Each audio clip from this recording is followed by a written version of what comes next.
Good morning. I'm back again just to give you an update on everything at this point. I should have done this yesterday. So today is Monday, October 22nd, and it is the 6th day of my treatment. So that would be the 7th day of my cycle because I started treatment on the 2nd day. Yesterday morning, I had to head to the Upper East Side location of the office that I'm going to for treatment. Yesterday was Sunday, and that's the only location that's open on a Sunday. So I had to head to that location so that I could do an ultrasound and more blood work.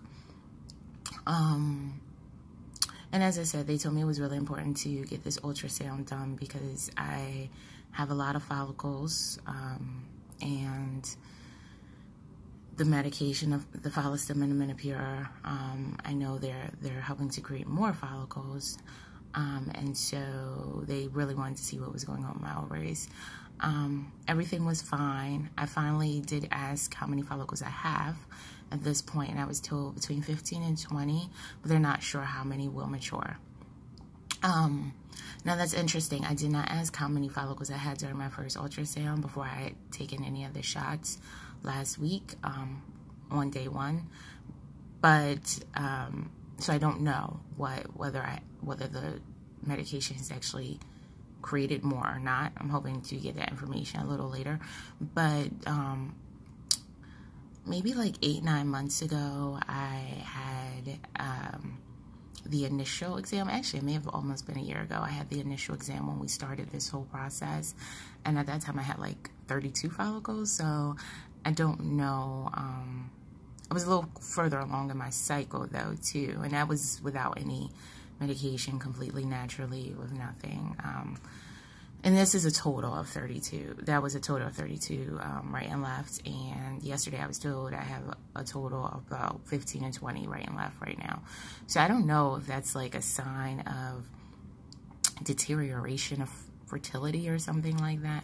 I don't know. You know, when I first went to the place, I was coming up on my 34th birthday. And so yeah, so it's, well, I'm not quite at my coming up on my 36th birthday yet, but it's been, you know, maybe like 10 months. So, 36th birthday. Did I say 36? I don't know. So yeah, so I don't know if this is good or bad. I mean, 15, 20 follicles sounds, I guess, fine, and I'm still on the medication. One thing I will say about that Upper East Side location is that's way more like a sweatshop than, factory. Not a sweatshop, factory, than the Tribeca location that I usually go to for daily monitoring. Every time I go in, there's so many women, and they all look very miserable. Like, everyone seems sad or angry or something. Now, granted, we all have different fertility stories, so who knows what they're going through and how many attempts or how they're struggling or what their issues are. So, you know, going to the doctor, the fertility doctor, for them may come with a lot of emotions.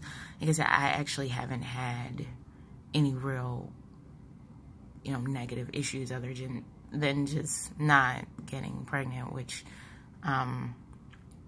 you know, so I don't feel any, like, when I go to the doctor, it's just, you know, it's more so a thing for me to do. I don't have any other emotions other than the anxiety about the needles and, you know, the worry about that and the worry about if I'm actually even ready to be in this process. I think that's more of what my emotions come from, because I haven't had any failures, thank God, thus far. So everyone always seems kind of cold and impersonal, and it's very like women in, out, you know, sometimes couples in, out, in, out, in, out. And it was packed when I got there. When I go to Tribeca, I'm usually in and out really quickly. Not that I've been doing this a long time to say usually, but I've been in and out very quickly. And so here it took a little while. First it started with the blood work, and I will say that the nurse that did the blood work was completely inept. She end up digging around in my arm. She had to stick one arm 3 times. Haven't had that happen before, and it was kind of like digging around until I offered her the other arm. Maybe that was silly. I offered her the other arm. Luckily, she got that one on the first shot, or first try, so I didn't have to deal with her messing up both arms. But yeah, then she ended up sticking me twice, you know, in each arm, and you know, the one arm that she kind of played around with a needle is a little sore, but you know, not a big deal, I guess. Would be better if they knew what they were doing a little better. But the place that I go is actually one of the top places in the country. It is a center of excellence. I go to Weill Cornell in New York City, and it's, you know, one of the best locations as far as whatever it means to be a center of excellence. And there's a whole host of them throughout the country, and you know, it has to do with their success rates, the number of multiples. Actually, getting multiples is, you know, not a thing that people really want. So they have, you know, low multiple possibilities, which is apparently a good thing, and, you know, high success rates and various other factors that play into being a center of excellence. So it's a pretty good place. I haven't had any issues. It's just the main location, located on roughly the Upper East Side here, is you know, it's a doctor's office. You know, it's a little sterile and cold, and that's fine, I guess. I mean, I'm not looking for friends in it. It's just when you're going through this process and you feel kind of like alone, to some extent, it would be nice to feel like you had more of a support. They do have a support group there that's free on Tuesdays from like 9 to 10 a.m. I haven't gone, so that's my fault. The location just is really inconvenient for me. And they also have psychologists on staff there that, you know, you can talk to and just kind of, you know, make appointments with. I also haven't done that. Again, the location's inconvenient, so I've been just sharing my thoughts and feelings this way. And with my blog, I do write a blog that's way more detailed than these videos, and it is linked below and in every video, where I kind of talk about like the very beginning stages of my process, and I'm keeping it updated as well as doing this. And this is really how I've been dealing with it. Yeah, I don't talk to too many people. I don't know too many people who understand. So it's really just doing this. And the reason that, you know, these videos are just me talking is that this was meant to be like a support group in some way. So if anyone ever watches the videos, and, you know, I don't know, no one reads my blog, so who knows whether anyone will ever watch the videos. But if people watch the videos and they want to comment or share or feel maybe they can feel like they have some support, or they want to reach out to me, I mean, that's great, and that's the reason that I do this. Especially, you know, Black women or women of African descent, because there's not a ton of us in the numbers game that actually do this when you compare. I mean, when I go to the office, in the Upper East Side office, there's way more women, and, you know, there are usually a handful of women there. So, Black women, I'm sorry. Like, you know, there were probably, I don't know, 50, 75 women there yesterday, and there were probably like 3 or 4 Black women. So, I mean, it was kind of scattered throughout. So yeah. So, and yeah, I'm not exaggerating with the numbers. There are a lot of women there getting daily monitoring. And so there is just a factory. And so then after getting the blood work, I went back to the waiting room to get called for the ultrasound. And when I went in the room with the ultrasound, you know, I guess a resident, I don't know who did it, because again, this was a Sunday, so a lot of the main doctors aren't there. And you know, he was very rushed. He really was just like in and out. He didn't really feel like he had time to, it didn't seem as though he had time to answer my questions. Although I still asked questions. You should always still ask, regardless of how they feel, so you can get an understanding, because when you're in there, that's your time, you've waited, you should still make sure you ask your questions and feel as comfortable as you need to feel about the situation. But I did, I asked him a couple of questions that, I ask a lot of questions anyway, and I'm pretty detailed, if you can't tell at this point. So one question was about the number of follicles. So he told me at that time I have between 15 and 20. The other question was in regards to whether it was okay to still have sex during this time. I mean, I'm totally okay abstaining. I just was curious, you know, do you have to? Because no one told me I had to. I just assumed I had to. And he said, actually, you don't have to, and that and it doesn't have to be protected, and it's fine to still have sex until up into the trigger shot. So, you know, just FYI, I don't know if anyone's ever asked or was curious about that, but up until the trigger shot, it's fine. I think the trigger shot is supposed to trigger ovulation. I think that's what it is. I haven't gotten there yet, but of course, I'll keep you updated as I get closer. But I remember in the class, in the initial IVF class, they said that they talked about the trigger shot. It goes in the butt muscle area. Yeah, looking forward to that one. And, you know, that was it. It was very, very rushed. They also took my weight, and, you know, I think scales are evil, so I'm morally opposed to them. So they did my weight because they didn't do it the first time at my first initial visit last week, and he said, so they did my weight yesterday to get a baseline. You know, I don't know how accurate that is, but I guess they felt like they had to have something because they didn't do it when they should have done it, and then, you know, I had been feeling bloated and stuff over the last few days. I don't know. Maybe it's not too much of a difference. Like I said, my side effects have been very mild. Very, very mild. Thank God. I'm on a very low dose of this medication. Like, I only take 125. I use whatever I use of Menopur, of Follistim, sorry. And 75 I use of Menopur.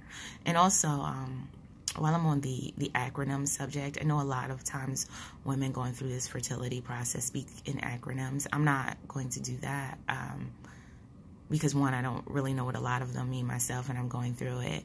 I know, like, TTC means trying to conceive and all of that, but, you know, this is really where I express and talk to people who may not know as much about it as I figure it out. So I'm not going to speak in the acronym language. So IVF is in vitro fertilization, and I don't know what that is. It's a measurement of the medication, but I won't use acronyms if I can avoid it, or if I do, I'll tell you what they mean. So anyway, yeah, but after that I left. While I was in the waiting room, I did chat briefly with another black woman. She seemed a little older than me, but I'm just guessing. I'm just going by looks. I mean, very pretty, but just seemed a little older.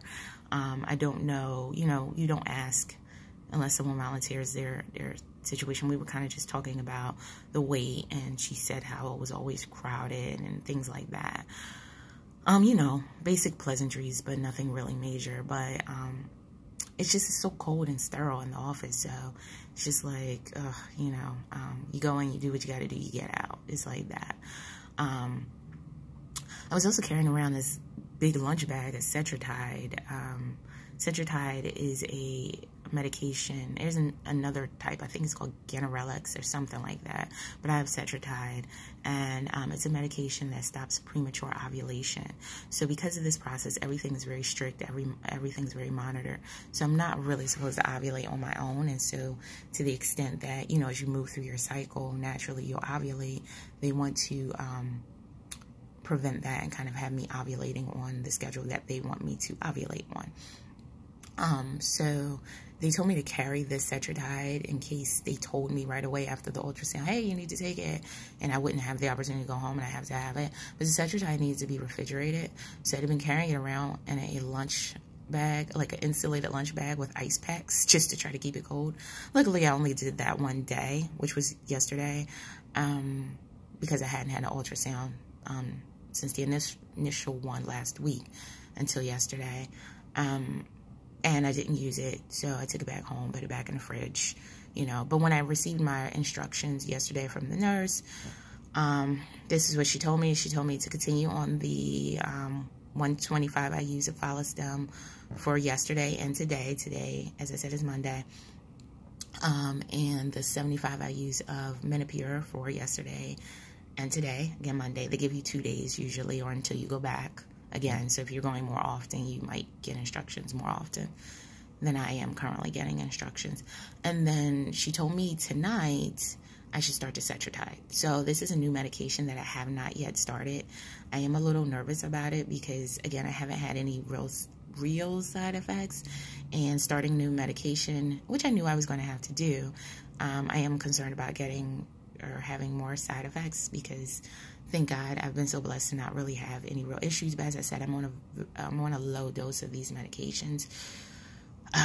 So, you know, if you're on a higher dose, you may have more side effects or what have you. I really haven't had anything too noticeable other than bloating and gassiness feeling I talked about in prior videos. So, and I had still no rash or bruising or outbreaks at the injection sites. So, I've been very fortunate.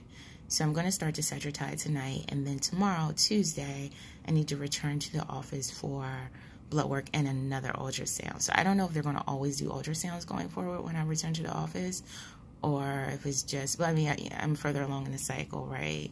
And today is what, day 7 of my cycle, I think.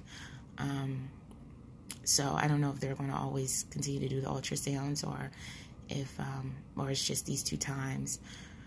So right now, I have a sounding procedure scheduled on Wednesday, and I'm not 100% sure what that is. I think it's like they look to see the measure, like the length for implantation, like the length of, like, you know what, let me not tell you right now, because honestly, I'm not sure, and I need to Google it, and I'll know more once I do it. I have it scheduled for Wednesday, but I think I'm going to change it to Thursday because I would like it to be the same day as I have to do daily monitoring.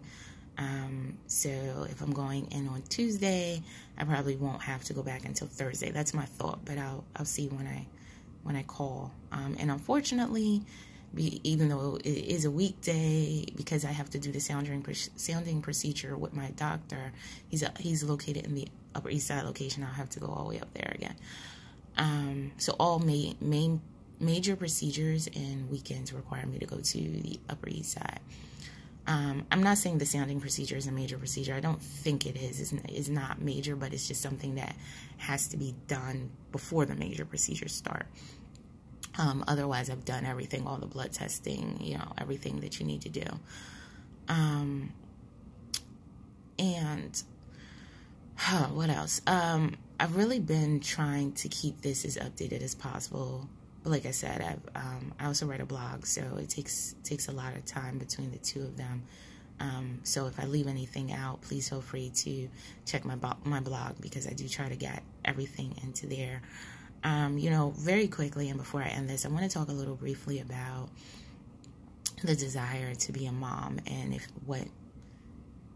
having that feeling and not having that feeling. Now, I know most women going through this fertility treatments, like all they want is a baby, and they've been trying and they've been unsuccessful with other procedures and when naturally also with having a baby. And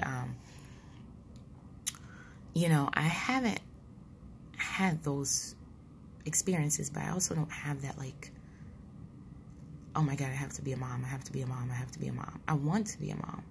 I do. Ideally, if I had my way, I might not be doing it right now. But as I had spoken about a little bit in one of my other videos, my decision is based primarily on my age and biology, and, you know, how fertility is impacted as women age, unfortunately.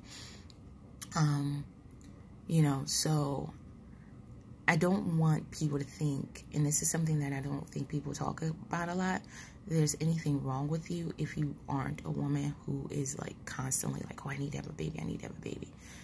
I don't think there's anything wrong with that, and I think society makes you feel as though you have to feel like, I can't wait, I have to, you know, and there's nothing wrong with feeling that way either.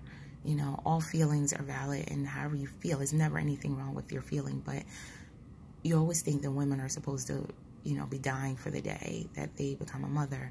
And I think in my case, you know, as I told you on other videos, I'm 35 years old. I focused on my career prior to trying to have children. The majority of my adult life, I was trying not to have children, right? I was in school. You know, I graduated, started working. I, met my husband. I got married. We've been married for 5 years now. We've been together for 10, but we've been married for 5. And, it's a situation where I enjoy spending time with him and just being together before bringing children into it. And, I don't know when I wanted that to stop. I don't know. But I do know I want to have children. And I don't think there's anything wrong with not, feeling like, oh my God, it has to be this second, it has to be this moment. All my numbers and everything have been completely normal or better than normal. So there's no medical reason that has been determined why we haven't had a baby yet. His numbers are also fine. It's only one number, sperm count and everything with him, and it's been fine. So there's been no reason other than it just hasn't happened. And, and when I finish this process, and at the very end, if for some reason it doesn't take, I don't know how I'm going to feel. Right now, I feel like I'll be okay with that, because maybe it just wasn't meant to be yet. And either we'll continue naturally or we'll try this process again. So I'm saying right now, I don't know. Emotions and feelings can change as I get closer and if that actually happens. But, I don't want people to feel like their feelings are invalidated or not as real, or something wrong with them as a woman, or if they feel broken because they either don't feel the same way or have that, oh my God, baby fever. Because I've never had baby fever. I've had, I'm extremely ambitious, so I'm always thinking about my career, moving up.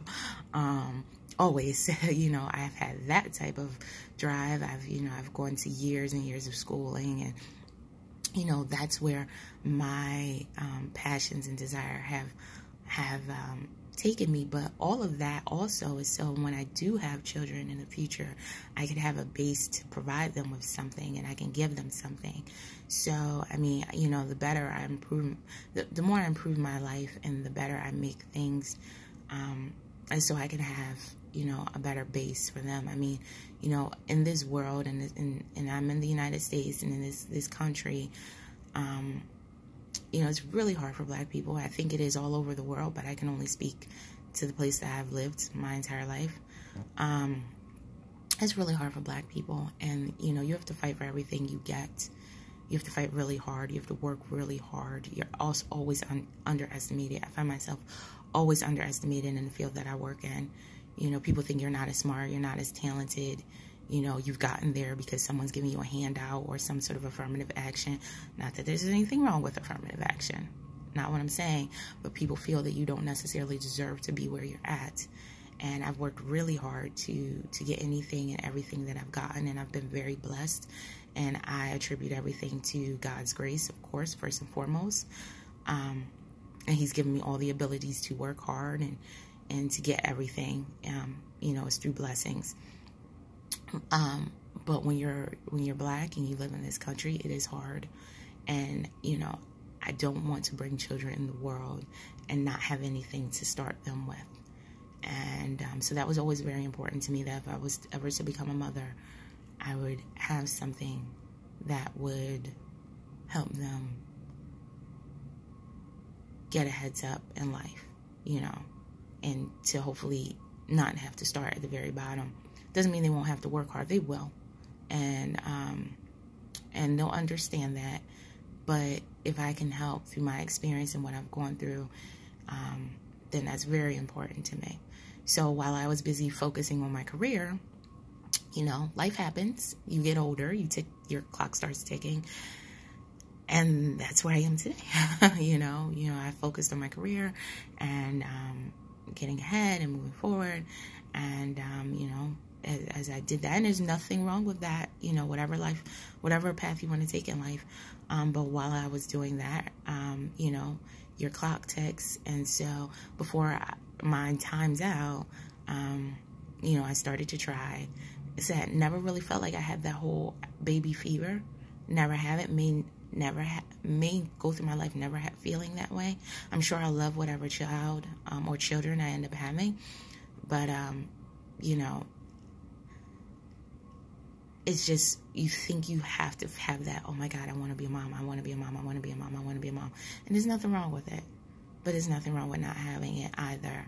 And my decision is being made at this point more so because it's a conscious decision. And honestly, I think if children are often born right now, in this day and age, and they aren't planned, and there's nothing wrong with that. But when you are planning a child in your future, you know, you have a lot of things to think about that people who just unexpectedly turn up pregnant don't think about, right? Because if it's an unexpected pregnancy, it's your first pregnancy, I mean, you're already pregnant, so you're not thinking about when's the right time to get pregnant. You're pregnant. You know, you might decide whether you're going to keep it or not, and whether you're ready, but you're pregnant. So, you know, you have that big factor that's going to, you know, play into every decision you make. But when you're not pregnant and you're thinking about when's the right time, or are we ready, or do we have resources, or, you know, or just emotionally, you know, everything. There are different discussions, and these are discussions I don't think people always talk about, because you just assume, okay, you'll get this baby fever, or you'll know the moment, or it'll click, or you'll know, you'll wake up and you'll be like, it's time, or, you know, you'll feel whatever you think you're supposed to feel. And, you know, what if you don't? So, or what if you don't want to have kids at all? Is there anything wrong with that? There's nothing wrong with anything with how you feel. You don't have to have kids if you're a woman. You can focus on your career, never have kids, adopt, you know, do an egg donor. I mean, there's so many ways. There's no right way. There never was a right way. I think at one point people thought there was, but, you know, we're more enlightened now. So there's no right way. There's no one way to do it. And however you feel is valid. So, this is something I wanted to kind of express, because I hint on it a lot. I do talk about it, somewhat, but I wanted to just flat out say it, and maybe I'll say it again in a different way at another time as I move further along. But, you know, this is just how I'm feeling, and, you know, it's not to go against the way everyone else is feeling, and everyone struggled to get pregnant and fertility and to, you know, create their family. You know, I am so grateful for what everyone has shared with me on YouTube, and just people that I've encountered. You know, we've all had different paths, and that's life, right? We're all going to walk different paths, but ultimately probably end up in very similar positions with a child at the end, one way or another, through some means.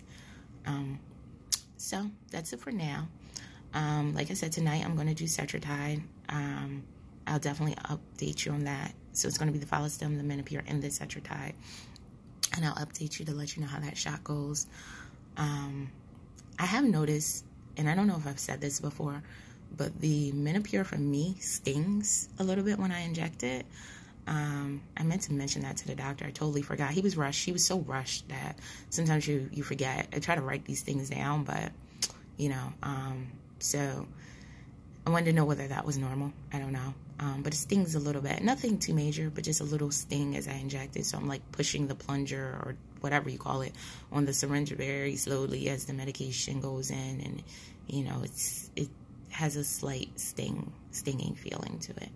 But otherwise, you know, I'm so far so good, and very blessed to be able to share this and through my process. And I'll keep you posted. Talk to you later.